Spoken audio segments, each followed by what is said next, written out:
Allah mengatakan bahwa Nabi Muhammad adalah ciptaannya yang terbaik. Tapi anehnya, sang Nabi sendiri ogah menyembah Allah selama puluhan tahun sebelum dia jadi Nabi. Dia lebih memilih menyembah dewa-dewi Quraisy selama itu. Dia bahkan mempersembahkan binatang sembelihan kepada para dewa-dewi tersebut untuk menunjukkan pengabdiannya. Mari lihat Sahih Bukhari nomor 5075. Abdullah menceritakan dari Rasulullah Shallallahu Alaihi Wasallam, bahwasanya beliau berjumpa dengan Zaid bin Amru bin Nufail di bawah Baldah dan itu adalah ketika belum turun wahyu kepada Rasulullah Shallallahu Alaihi Wasallam. Rasulullah Shallallahu Alaihi Wasallam kemudian menyodorkan kepadanya nampan berisi daging, namun ia enggan untuk memakannya. Beliau pun bersabda, sesungguhnya aku tidak makan apa yang kalian sembah untuk sesembahan kalian, dan aku juga tidak makan sesuatu yang tidak disebut nama Allah atasnya. Kata beliau pun bersabda adalah Zaid bin Amru yang berkata, dan bukan Rasulullah. Mari lihat terjemahan bahasa Arab hadits itu ke bahasa Indonesia dari bing.com. Diriwayatkan dari Rasulullah SAW bahwa beliau bertemu Zaid ibn Amr ibn Nafil di dasar Baldah dan bahwa sebelum Rasulullah SAW mengungkapkan wahyu tersebut, dan Rasulullah SAW memberinya sebuah nampan berisi daging, dan beliau, yakni Zaid ibn Nafil, menolak untuk memakannya. Lalu beliau berkata, saya tidak makan apa yang Anda sembelih di altar Anda, dan saya tidak makan kecuali dari apa yang disebutkan dalam nama Allah kepadanya. Di terjemahan ini jelas dinyatakan bahwa Rasulullah sendirilah yang menyembelih dan mempersembahkan korban binatang di altar bagi ilah atau dewa lain selain Allah. Ini jelas syirik. Kejadian yang sama dilaporkan juga di hadits Sunan Ahmad, nomor 5373. Ibnu Umar menceritakan dari Nabi SAW, beliau bertemu Zaid bin Amr bin Nufail di ujung Baldah. Pertemuan itu terjadi sebelum turunnya wahyu kepada Rasulullah SAW, maka Rasulullah SAW menyuguhkan sebuah hidangan berisi daging untuknya. Sayang dia menolak menyantapnya seraya berkata, saya tidak mau makan daging yang kalian sembelih dan dipersembahkan kepada berhala kalian, juga tidak makan dari sembelihan yang tidak disebut nama Allah. Dari perkataan Zaid bin Amir, sudahlah jelas bahwa Rasulullah memang menyembelih binatang itu untuk dipersembahkan kepada dewa-dewi Quraisy.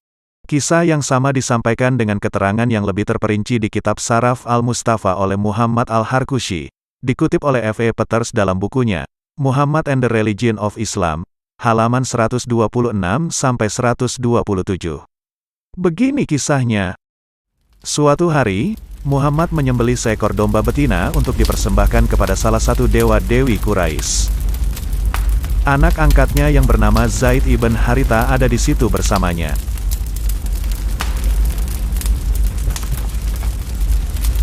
Mereka mempersembahkan binatang itu kepada berhala.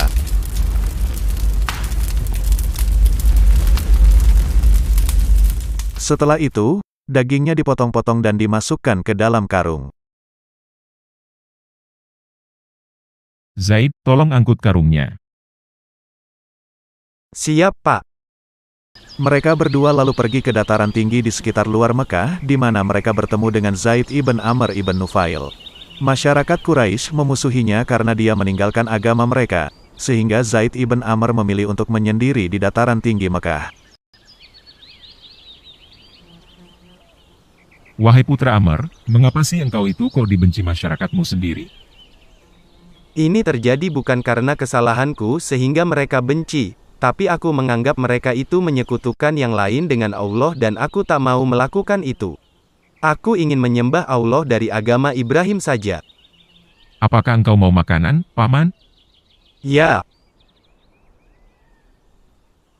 Ini silakan diambil dagingnya.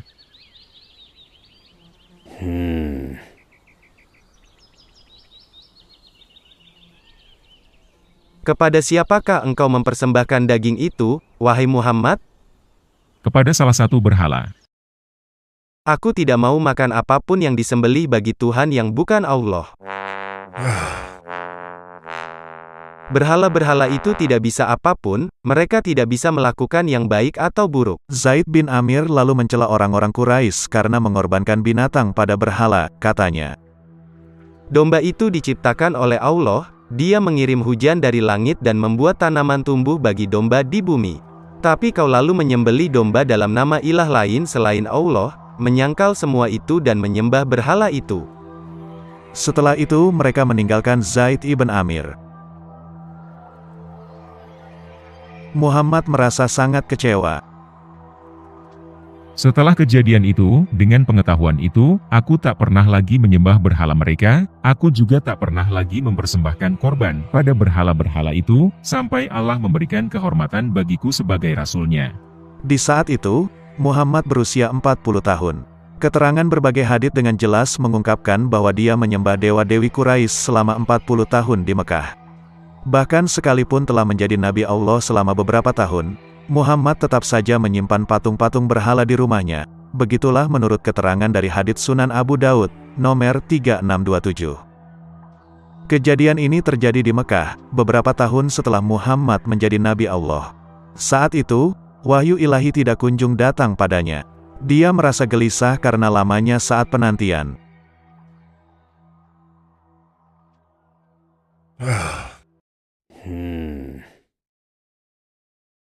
Tapi akhirnya, Jibril muncul di hadapannya.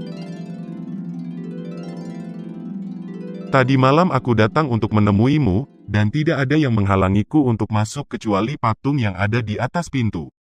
Di dalam rumah juga ada kain satir tipis yang bergambar patung, serta terdapat anjing. Dari perkataan Jibril ini kita bisa mengetahui bahwa Nabi Muhammad ternyata masih menyimpan patung-patung berhala di rumahnya, meskipun dia sudah menjadi Nabi Allah selama beberapa tahun. Potonglah kepala patung yang berada di rumah hingga berbentuk pohon, dan potonglah tirai untuk dijadikan 2 bantal yang diduduki, dan keluarkan anjing itu dari rumah. Nabi Muhammad lalu melakukan apa yang diperintahkan Jibril padanya. Sudahlah jelas bahwa dia masih menyukai patung-patung berhalanya, karena dia memang tumbuh besar dalam tradisi Quraisy yang menyembah patung-patung itu. Dia tetap tidak bisa melepaskan kebiasaan itu dan enggan hanya menyembah Allah saja, seperti yang bisa kita lihat di saat dia menaklukkan kota Mekah.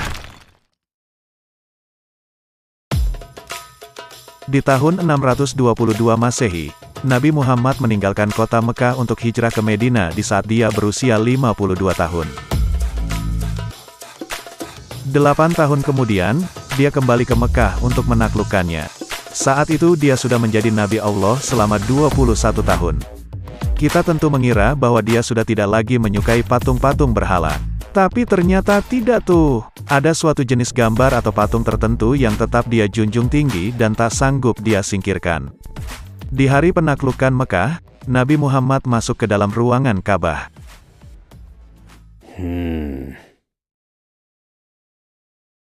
Hapus semua gambar di tembok, kecuali yang ini.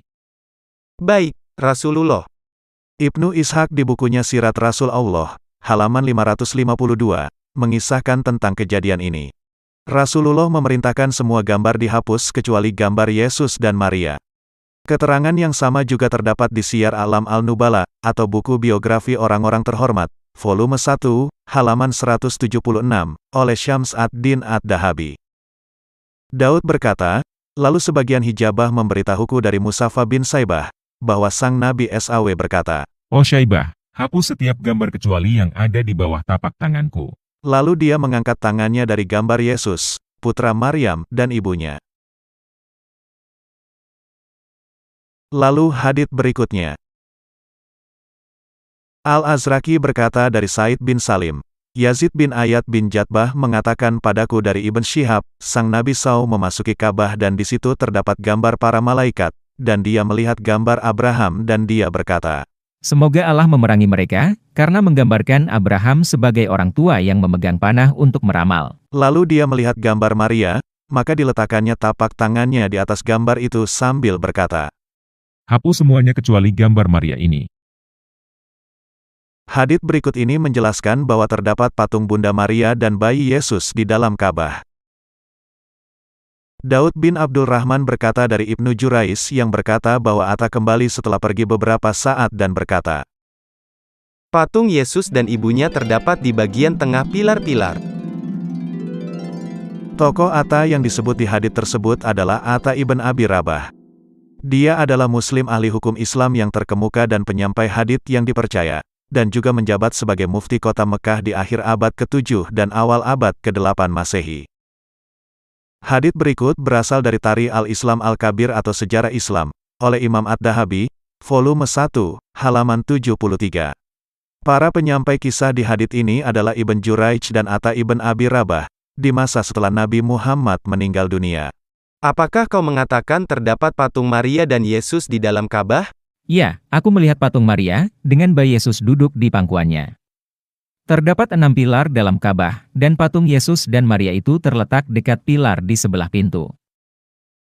Kapankah Rasulullah wafat?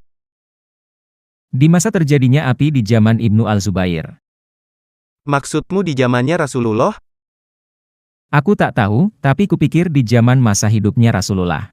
Hadits ini menjelaskan bahwa di sepanjang masa hidup Nabi Muhammad, gambar dan patung Bunda Maria dan bayi Yesus senantiasa terdapat di dalam Ka'bah, dan Nabi tidak pernah memerintahkan penghancuran kedua benda tersebut. Hadits berikut terdapat di halaman yang sama. Al-Azraqi berkata, Daud Al-Attar menyampaikan dari Amir ibnu Dinar, yang berkata, Aku melihat Ka'bah sebelum dihancurkan, bahwa di dalamnya terdapat patung Yesus dan ibunya. Amir ibnu Dinar adalah penyampai hadits dari kalangan tabiun, dan dia adalah mufti kota Mekah di abad 8 Masehi, setelah Atta ibnu Abi Rabah wafat. Sumber keterangan berasal dari Atta ibnu Abi Rabah dan Amir ibnu Dinar, keduanya adalah mufti kota Mekah, dan merupakan saksi mata adanya patung itu di dalam Ka'bah di abad ke-7 dan 8 Masehi. Di tahun 683 Masehi, Yazid ibnu Muawiyah menyerang Ka'bah. Yazid merupakan khalifah kedua dari Bani Umayyad.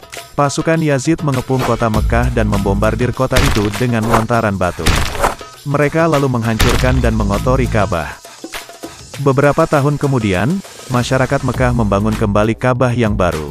Di tahun 930 Masehi, Abu Tahir Al-Karmati menyerang Mekah dan menghancurkan Ka'bah. Setelah itu, masyarakat Mekah kembali membangun Ka'bah. Karena terjadi beberapa kali pembangunan ulang inilah, maka kita tidak lagi bisa melihat gambar dan patung Bunda Maria dan bayi Yesus di zaman modern Ka'bah.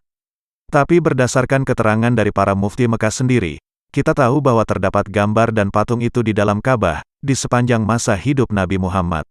Ini berarti bahwa ketika Nabi Muhammad dan seluruh muslim melakukan sholat 5 kali sehari, mereka sebenarnya sedang menyembah sujud pada patung Bunda Maria dan bayi Yesus di dalam Ka'bah.